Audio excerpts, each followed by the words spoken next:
तो chapter number 6 जो है आपका बिल्स ऑफ एक्सचेंज, ये बहुत ही अच्छा चैप्टर है। अगर इसका क्वेश्चन आएगा तो आपका 5 से 10 नंबर का आएगा और जर्नल एंट्रीज करनी है मेनली। तो देखो इसमें आपको क्या क्या चीज़ें बताई थी कि दो तरह के बिल्स हैं बेसिकली, बिल ऑफ एक्सचेंज भी और प्रॉमिसरी नोट भी। लेकिन हमारा चैप्टर बिल्स ऑफ एक्सचेंज पे ज़्यादा फोकस्ड है। बिल्स ऑफ एक्सचेंज जो होता है उसमें मैंने आपको बताया था कि दो तरह के बिल्स हो सकते हैं, ट्रेड बिल्स और एकोमोडेशन बिल, जो भी बताऊंगा क्या है। बाकी कहानी जो है बिल्स ऑफ एक्सचेंज की वो बता देता हूँ कि वो क्या थी। तो इसकी कहानी ये थी बिल्स ऑफ एक्सचेंज की कि इसमें एक आदमी होता है, आदमी का नाम है बंटी। तो बंटी ने एक चिट्ठी में लिखा कि मिस्टर रॉकी, तुम 3 महीने बाद 10,000 रुपये मोंटी को पे करना। तो ये जो बिल बनाने वाला आदमी है बंटी, इसको बोलेंगे ड्रॉवर। जिस रॉकी नाम के आदमी को ये बिल दिया, उसने एक्सेप्ट करा, साइन करा, उसको बोलेंगे ड्रॉई। और जो हरे रंग में मोंटी है, जिसको पैसा मिलेगा, उसको बोलते हैं पे। तो बिल्स ऑफ एक्सचेंज की स्टोरी के अंदर 3 पार्टीज इन्वॉल्व होती हैं। एक होता है ड्रॉवर, एक होता है ड्रॉई और एक होता है पे। अब कई बार रॉकी अगर खुद ही चिट्ठी बनाकर और खुद ही उसमें लिख रहा है कि मैं प्रॉमिस करता हूँ कि मैं पैसे मोंटी को दूंगा 3 महीने बाद 10,000 रुपये का, तो इस कहानी को फिर प्रॉमिसरी नोट कह देते हैं, क्योंकि इसमें फिर कोई एक्सेप्ट करने वाला ड्रॉई नहीं होता। इसमें एक मेकर होता है जो चिट्ठी बनाता है और एक पेई होता है जिसको पैसा मिलता है। तो कॉन्सेप्चुअली ये डिफरेंस है बिल्स ऑफ एक्सचेंज में और प्रॉमिसरी नोट पे। तो अगर थ्योरी क्वेश्चन पूछता है, कई बार 4 नंबर का एग्जाम में आया है, तो वो आपसे इनका डिफरेंस पूछ सकता है। तो आप इनका डिफरेंस बता देना। थ्योरेटिकल पॉइंट्स हैं जो लिखवाए थे वही एज इट इज़ चेप देना कि इसमें 3 पार्टी हैं, उसमें 2 पार्टी हैं, इसमें एक्सेप्टर होता है, उसमें नहीं होता, ये क्रेडिटर बनाता है, वो डेटर बनाता है, और ये वो। अच्छा, अब हमने समझा था कि एक्चुअल में इसका प्रैक्टिकली क्या यूज़ होता है। तो प्रैक्टिकली मैंने आपको ये बताया था कि अगर मान लो डेटर, मतलब कि जब गुड्स बेच रहा है मान लो, तब वो जनरली बिल्स ऑफ एक्सचेंज का यूज़ करते हैं। तो हमारी क्वेश्चनों की कहानी में क्या होगा कि एक आदमी दूसरे आदमी को गुड्स बेचेगा और फिर वो उस पर बिल बनाकर ड्रॉ करेगा। तो ये क्वेश्चन के लिए मतलब यूज़फुल होगा। अच्छा, तो बिल ऑफ एक्सचेंज हम समझ गए। बिल्स ऑफ एक्सचेंज के अंदर 3 पार्टीज़ हैं, हम समझ गए। अब इसके 2 टाइप्स थे। एक होता है ट्रेड बिल। ट्रेड बिल में आपको बताया था कि ट्रेड बिल वो है जिसमें मतलब डेटर और क्रेडिटर वाली कहानी है कि मैं सामान बेचता हूँ, आप सामान खरीदते हो, ये ट्रेड बिल। लेकिन इसमें एक कॉन्सेप्ट होता है एकोमोडेशन बिल का, जिसमें मैंने बताया था कि जिसमें 2 दोस्तों की कहानी होगी जिनको पैसों की ज़रूरत होगी, तो वो आपस में मिलके ही एक दूसरे पर बिल बनाते हैं, बैंक में जाते हैं, पैसा विड्रॉ करते हैं, मतलब डिस्काउंट कराते हैं, और इस तरह की एक कहानी होती है। तो इसको बोल देते हैं एकोमोडेशन बिल।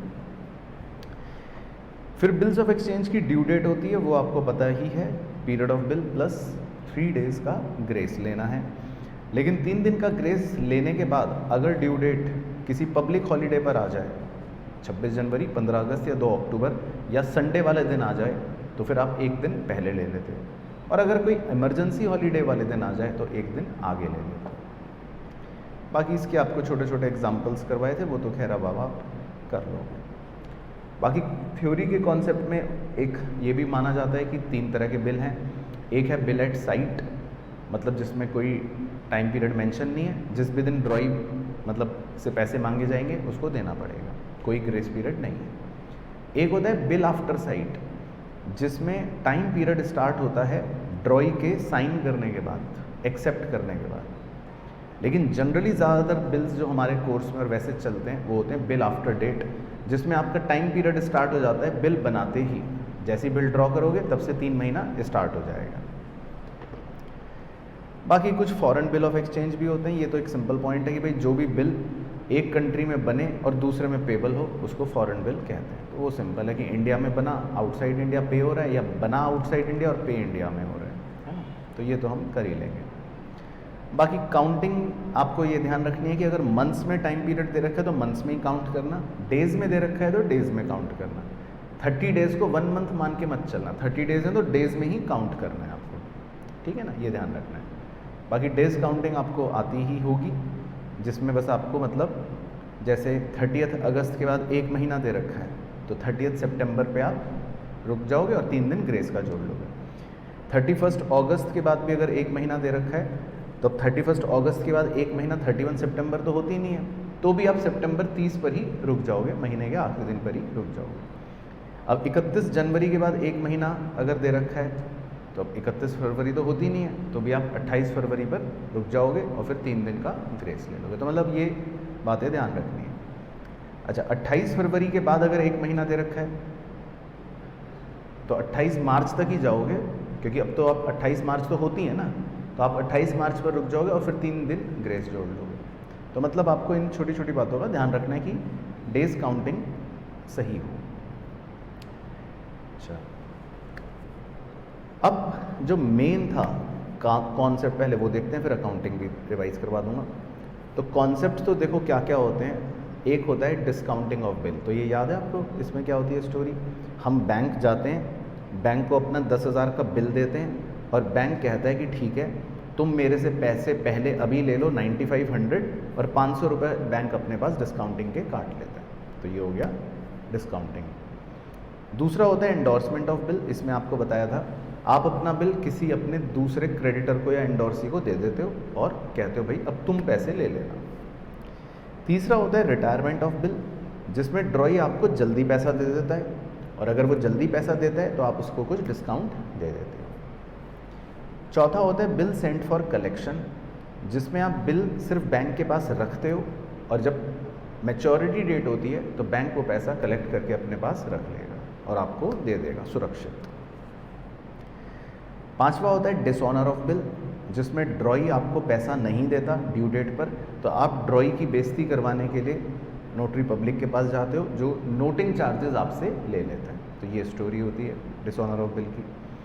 फिर कभी कभी ड्रॉई रिक्वेस्ट करता है और कहता है कि प्लीज़ मेरे लिए टाइम एक्सटेंड कर दो आगे, तो फिर उस कॉन्सेप्ट को बोलते हैं रिन्यूअल ऑफ बिल। तो इसमें आपका पुराना बिल डिसऑनर हो जाता है और आप एक नया बिल बनाते हो ड्रॉई पर, लेकिन इसमें इंटरेस्ट जो होता है वो आप उससे ज़रूर चार्ज करते हो, ये ध्यान रखना है। और इंसॉल्वेंसी ऑफ ड्रॉई, इसमें ड्रॉई कहता है मैं पैसे दे ही नहीं पाऊंगा, भाई मैं तो इंसॉल्वेंट हो गया हूँ, तो हम फिर उसको बैड डेट्स मान लेते हैं। अच्छा, एकोमोडेशन बिल में आपको कहानी नहीं रटनी, कहानी तो दोस्तों की होगी, वो तो क्वेश्चन में सीखेंगे, लेकिन आपको एक चीज़ अच्छे से टैटू बनाकर जाना है हाथों पर कि एकोमोडेशन बिल के टाइम पर जो डिस्काउंट देता है बैंक, या मतलब डिस्काउंटिंग चार्ज जो काटता है बैंक, वो दोनों पार्टनर्स में आपस में बढ़ते हैं, दोनों दोस्तों में प्रोपोर्शनेटली डिवाइड होते हैं। तो वो प्रोपोर्शनेट डिस्काउंट हम निकालते कैसे, उसका फॉर्मूला है जो अभी दिखाऊंगा, अभी क्वेश्चन में अप्लाई होता हुआ। Benefit of first bill plus amount remitted of second bill, ये सब बातें होंगी।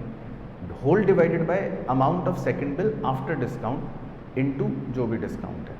तो ये हम अभी एक क्वेश्चन में आपको दिखाऊंगा कि कैसे हमें अप्लाई करना होता है। तो एकोमोडेशन बिल में आपको ये लिखवाया था, प्रोपोर्शनेट डिस्काउंट बेसिकली आपको निकालना पड़ेगा। अच्छा, तो ये तो हो गए कॉन्सेप्ट। अब अकाउंटिंग देख लो एक बार। ये मेनली तो वैसे तो आपको याद करना है ना, मैंने लिख भी रखा था कि रिवीजन में 2 बार रीडिंग ज़रूर लेना है इसकी। तो हमने इसमें पूरा ही कॉन्सेप्ट लिख लिया था और आपको बताया था कि एक तरफ ड्रॉअर है, एक तरफ ड्रॉई, ठीक है। तो देखो मैं बस ऑर्डर दिखा देता हूँ। सबसे पहले गुड्स बेचने की एंट्री वो आ गई, उसने गुड्स खरीदने की एंट्री। उसके बाद बिल ड्रॉ करने की एंट्री पता होनी चाहिए, BR डेबिट टू सल्लू या मतलब ड्रॉई, और वो कर देगा ड्रॉअर डेबिट टू BP। अब इसके बाद ड्रॉअर के पास 4 ऑप्शंस होते हैं, ये याद रखना है आपको। या तो वो बिल रिटेन करेगा तो उसकी नो एंट्री, या डिस्काउंट कराएगा तो सेकंड वाली एंट्री, या वो एंडोर्स कर देगा तो ये थर्ड वाली एंट्री, या वो सेंट फॉर कलेक्शन भेज देगा तो चौथी वाली एंट्री। लेकिन इन चारों ही केसेस में ड्रॉई कुछ नहीं करेगा, क्योंकि बिल ड्रॉअर जो होता है वो अपने पास रखता है, या एंडोर्स करता है, या डिस्काउंट करता है, या कलेक्शन के लिए भेजता है। ठीक है, याद आ गया। उसके बाद ड्यू डेट पर अगर पैसे मिल गए तो एंट्री ड्रॉअर क्या करेगा, पहले केस में कैश डेबिट या बैंक डेबिट टू BR, पैसे मिल गए। लेकिन दूसरे केस में नहीं करेगा क्योंकि वो डिस्काउंट पहले ही करा चुका है। तीसरे केस में नहीं करेगा क्योंकि वो एंडोर्स कर चुका है। और चौथे केस में भी same entry, bank account debit to bill sent for collection. बाकी ड्रॉई जो है उसकी बुक्स में एक ही एंट्री होती है, BP डेबिट टू कैश, उसने पैसे दे दिए। अच्छा, ये तो होगी सिंपल कहानी। लेकिन अगर बिल डिसऑनर हो जाता है तो ये बड़ा इंटरेस्टिंग है और याद रखना है आपको। तो ड्रॉअर के जो 4 केसेस हैं अलग अलग, उनमें डिसऑनर की 4 अलग अलग एंट्रियाँ होंगी। फिर अगर रिटेन करा तो एंट्री होगी drawee debit to BR to cash, discount करवाया तो drawee debit to bank, endorse करा तो ड्रॉई डेबिट टू एंडोर्सी, और सेंड फॉर कलेक्शन करा तो drawee debit to bill send for collection to cash. लेकिन इन चारों केसेस में ड्रॉई की बुक्स में एक ही एंट्री होती है, BP debit noting charges debit to drawer. तो ये डिसऑनर की एंट्री याद रखना, ठीक है। तो ये भी एंट्री हो गई। बाकी रिन्यूअल ऑफ बिल में डिसऑनर वाली एंट्रियां तो सेम ही डाल दोगे आप। कैश अगर मिला वो ऑप्शनल एंट्री है, लेकिन B एंट्री ध्यान रखो वो कंपलसरी एंट्री है, वो आपको करनी ही करनी है, वो होती है इंटरेस्ट की। तो हम ड्रॉई से इंटरेस्ट मांगते हैं तो हमारी एंट्री है ड्रॉई डेबिट टू इंटरेस्ट, और ड्रॉई को इंटरेस्ट पे करना पड़ता है तो उसकी एंट्री है इंटरेस्ट डेबिट टू ड्रॉअर। ये कंपलसरी करनी पड़ेगी। बाकी नया बिल मिल जाएगा, नए बिल के बाद अगेन वही 4 केसेस हो सकते हैं, वो क्वेश्चन बताएगा। तो रिन्यूअल ऑफ बिल में बस एक एंट्री नहीं याद रखें। अच्छा, फिर द इंसॉल्वेंसी। अगर मान लो ड्रॉई इंसॉल्वेंट हो जाए, कह रहा भाई मैं पैसे नहीं दे सकता, तो ड्रॉअर फिर अपनी बुक्स में बैड डेट रिकॉर्ड करेगा। लेकिन वो उधर देख लो, ड्रॉई की बुक्स में क्या सिखाया था, वो क्या रिकॉर्ड करता है, डेफिशिएंसी अकाउंट। तो अगर उसने पैसे नहीं दिए तो उस अकाउंट को हम कह देंगे डेफिशिएंसी अकाउंट। उसके बाद छोटा सा था रिटायरमेंट ऑफ बिल, जल्दी पैसे मिल गए। तो जल्दी पैसे मिलने की तो एंट्री सिंपल है, आपको कैश अकाउंट डेबिट, डिस्काउंट या rebate account debit to BR, और पेमेंट की ड्रॉई की एंट्री हो गई BP debit to cash to rebate. चलो, तो कॉन्सेप्ट पहले क्लियर हो गया अकाउंटिंग का। तो पहले इसका एक क्वेश्चन आपको दिखाता हूँ इम्पॉर्टेंट, आप मार्क भी कर लेना वो। चलो, तो ये है क्वेश्चन, बेसिकली ये आपका एकोमोडेशन बिल का क्वेश्चन है, आपकी बुक का ही क्वेश्चन है। इलस्ट्रेशन 10 या 11 में से कोई एक है, आप मार्क कर लेना, वो इम्पॉर्टेंट है। तो देखो इसमें मतलब एक स्टोरी पहले बता देता हूँ पढ़ के क्या हो रहा है, बस आप ध्यान से ऑब्जर्व करना कि Anil draws a bill for 9,000 on Sanjay on 5 अप्रैल। तो सबसे पहले अनिल ने संजय पर एक बिल ड्रॉ करा, 3 महीने का bill 5 April, which Sanjay returns it to Anil after accepting the same. Anil gets it discounted with the bank for 8820 on 8 April and remits 1/3 amount to Sanjay. ठीक है ना। तो इस लाइन से पता चलता है कि एकोमोडेशन बिल है, कि भाई दो दोस्त आपस में थे, ये एक ने बिल डिस्काउंट करवा लिया और कह रहा है 1/3 पैसा उसने संजय को दे दिया, है ना। तो यहाँ तक की एंट्रियाँ जो है वो तो सिंपल है। पहली एंट्री सिंपल मतलब बिल बनाने की, दूसरी एंट्री सिंपल डिस्काउंट कराने की। अब तीसरी एंट्री देखो बड़े ध्यान से, फिर बताना ओके या नहीं। अब संजय जो है, संजय उसको 1/3 पैसे भेजे उसने, है ना, जो भी अमाउंट मिला उसका 1/3 भेजा। तो इसमें आपको ये ध्यान रखना है कि संजय डेबिट 3000, यानी कि अब वो संजय से कह रहा है मैं तुमसे 3000 रुपये लूँगा, टू बैंक भेजा कितना 1/3। तो 8820 का 1/3 निकालोगे तो कितना आ जाएगा 2940, निकाल के देख लो। 8820 का 1/3 निकाल लो आप, आ गया 2920। और सबसे इंटरेस्टिंग बात जो है वो स्टार लगी हुई है कि जो डिस्काउंट का खर्चा है वो भी फिर 1/3 उसको संजय को ही भेजा जाएगा, क्योंकि वो खर्चा फिर अब संजय का माना जाएगा। तो आपको इसीलिए 1/3 डिस्काउंट भी क्या लिखा है, 2 डिस्काउंट। तो जो डिस्काउंटिंग चार्जेस 180 के थे उसका 1/3 अगर आप निकालोगे तो 60 रुपये आ जाएगा। तो समझ गए थर्ड एंट्री, तो ये ज़रूरी होगी। अच्छा, उसके बाद फिर आगे की कहानी है कि on the due date Anil fails to remit the amount of Sanjay, वो धोखा हो गया, but he accepts a bill for 12,600 for 3 months. तो अब अनिल जो है वो बन जाता है ड्रॉई, यहाँ से अनिल क्या बन जाता है, ड्रॉई। तो अनिल ने अब एक बिल एक्सेप्ट कर लिया 12,600 का, which Sanjay discounts it for 12,330 and remits 2220 to Anil. तो अब देखो इसके आगे की एंट्री में अनिल देखो ड्रॉई बन जाएगा। अब देखो तो उसने बिल एक्सेप्ट करा तो एंट्री हो गई संजय डेबिट टू BP, और संजय ने एंट्री कर ली होगी BR डेबिट टू अनिल, है ना। फिर संजय ने वो बिल डिस्काउंट करा लिया, तो देखो संजय की बुक्स में लिखा है bank debit discount debit to BR, right. अब ध्यान से देखना, बस ये चीज़ सबसे इंपॉर्टेंट है।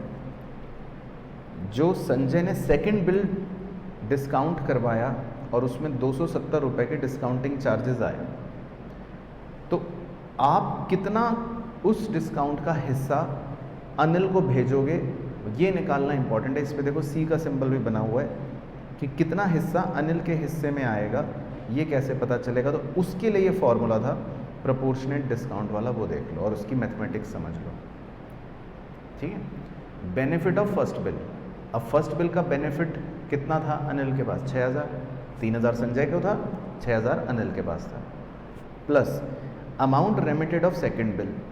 ये क्वेश्चन में गिवन था कि अनिल को कितने रुपए भेजे हैं अभी 2220, whole divided by amount of second bill after discount. ये भी क्वेश्चन में गिवन था कि सेकंड बिल जो है वो 12,330 रुपये में मतलब आफ्टर डिस्काउंट मिल रहा है। तो ये प्रपोर्शन बन गया, ये एक प्रपोर्शन बन गया। इसको मल्टीप्लाई करना है आपको डिस्काउंट जो गिवन है 270 से, तो आपको पता लग जाएगा कि हम प्रपोर्शनेटली 180 का डिस्काउंट अब अनिल को ट्रांसफ़र करेंगे। तो आप देखो ऊपर एंट्री में वहाँ से पता चल रहा है 180। तो क्लियर हो गया। तो ये याद रखना, ये एक बार अपने आप खुद भी प्रैक्टिस करके देखना, मतलब रिवीजन में, इसीलिए इलस्ट्रेशन मार्क कर रहे हैं। तो आप ये प्रोपोर्शनेट डिस्काउंट खुद निकाल के ज़रूर देखना। तो क्लियर है 180।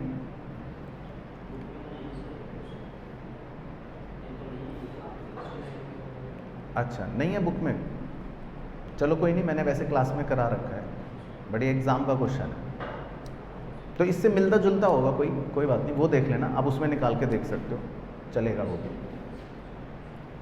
चलेगा, कोई दिक्कत नहीं। और उसके बाद देखो लिखा है लास्ट कहानी में, before the maturity of the renewed bill Anil becomes insolvent. अब लास्ट में क्या हो गया, अनिल इंसॉल्वेंट हो गया और only 50% was realised from his estate. तो बस अब जो है अनिल जो है डिसऑनर कर देगा बिल को, है ना, क्योंकि अब तो वो इंसॉल्वेंट हो गया। और डिसऑनर होने के बाद पहली एंट्री तो देखो बिल डिसऑनर की हो गई, और डिसऑनर होने के बाद बेसिकली क्या हो गया, वो इंसॉल्वेंट हो गया। तो उधर बैड डेट्स की एंट्री आ गई और इसने क्या एंट्री लिख ली, वही डेफिशिएंसी। तो ये मतलब कंप्लीट क्वेश्चन है एक तरह से, हाँ ठीक है। तो कंप्लीट क्वेश्चन है ये एकोमोडेशन बिल का। तो हो सकता है ICI की बुक में ना हो, लेकिन ऐसा सेम क्वेश्चन होगा तो वो मार्क कर लेना, और नहीं तो हमने क्लास में ये वाला भी करा, तो आप ये वाला ज़रूर देख कर जाना, ये एग्ज़ाम का क्वेश्चन है। तो क्लियर हो गया इसका फ्लो।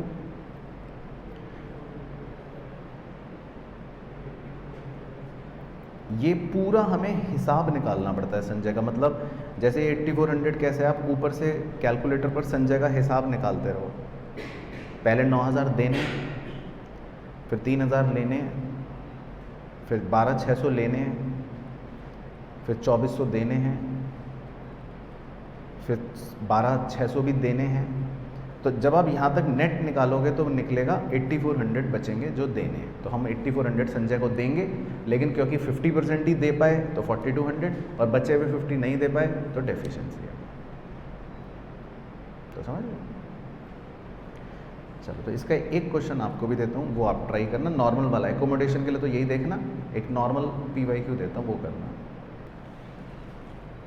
चलो तो ये क्वेश्चन है, तो ये एक बार आप करके देखो, एग्ज़ाम का क्वेश्चन है, ICI ने दे रखा है, इम्पॉर्टेंट भी है। तो 8 से 10 नंबर का इस तरह का आएगा। तो एक बार बनाओ पूरी एंट्री या फिर चेक करते हैं इसकी।